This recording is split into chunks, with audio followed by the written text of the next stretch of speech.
The story of One Piece is in its final saga, and as Oda continues to unravel the mysteries of the Void Century, one thing remains clear: the clan of D has always been at the center of history. Throughout time, the people who carry the name D have shaped the world beyond imagination. They have been the force behind revolutions, the ones who stood against the tyrannical rule of the celestial dragons, and in some cases, those who sought power for their own ambitions. But what if I told you that the D was never truly united? That the greatest battle in history might not have been fought between the ancient kingdom and the world government, but rather between two opposing factions within the D clan? Today, we dive deep into the split of the D clan, the history of their internal conflict, and what it could mean for the final battle ahead. The Void Century remains one of the biggest mysteries in One Piece. We know that an ancient kingdom once existed, thriving with knowledge and power, a civilization so advanced it could rival even the present-day world government. However, despite their strength, they were ultimately destroyed. The world government claims to be the victors, but what if the downfall of the ancient kingdom wasn't solely due to an external enemy? What if their greatest betrayal came from within? If the D clan was truly the driving force behind this kingdom, then their internal division may have played a significant role in its destruction. Could it be that some members of the D clan turned against Joy Boy, siding with the emerging force that would later become the world government? The idea that the D clan was never fully united opens up the possibility that the betrayal leading to the fall of the ancient kingdom may have been orchestrated by a faction of the D themselves. Throughout history, we see this pattern repeat itself. The most notable example is the rivalry between Gold D. Roger and Rox D. Shebeck. These two legendary figures stood at opposite ends of the spectrum.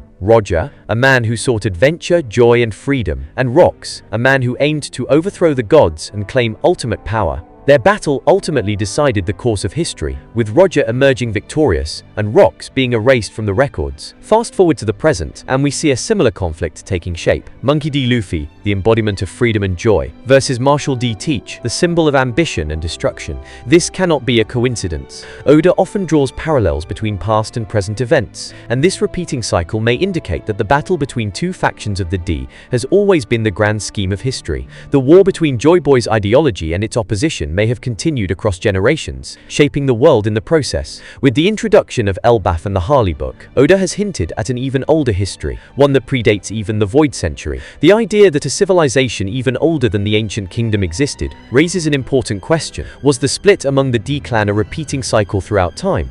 Did Joy Boy himself face a traitor from his own people, just like Luffy faces Blackbeard today? The Harley's book introduced us to a cryptic phrase: "The two will never meet again," possibly referring to a division that occurred long ago, a division that resulted in Joy Boy's ultimate loss. If history is indeed repeating itself, then we might be witnessing the modern reflection of that ancient war in the rivalry between Luffy and Blackbeard. Perhaps, in the final battle, Luffy will have to confront not just the celestial dragons, but also the very legacy of conflict that has haunted the clan for centuries. Marshall D. Teach is unlike any other member of the D clan we have seen. He doesn't carry the same sense of justice or adventure that defines Luffy, Roger, or even Dragon. Instead, he represents raw ambition, an individual who believes in taking whatever he desires, regardless of the cost. Unlike Luffy, who values his friends and fights for freedom, Teach follows a philosophy of pure self-interest, embracing darkness and deceit to achieve his goals. And yet, despite their differences, he too carries the name of D. This suggests that the D clan is not a monolithic entity,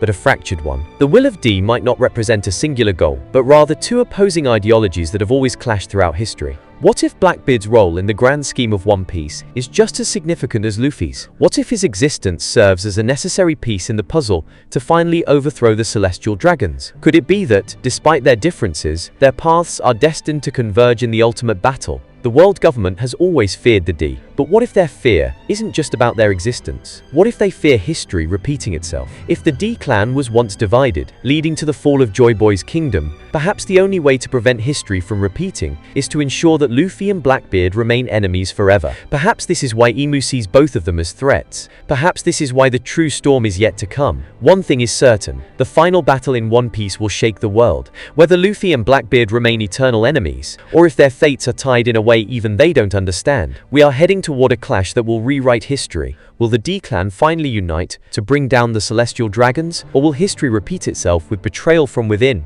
Only time will tell. The will of D will always bring a storm, but will that storm bring freedom or destruction? Stay tuned, and let's see what Oda has in store for us. Well, what do you think about the divided D theory? Will Luffy and Blackbeard ever unite against a common enemy, or are they fated to battle until the end? Tell me in the comments. Well, the video ends here. If you enjoyed it, please hit the like button and subscribe to the channel, because even the Pirate King needs a crew. We'll meet again with another amazing video. Until then, stay awesome and don't get lost like Zoro.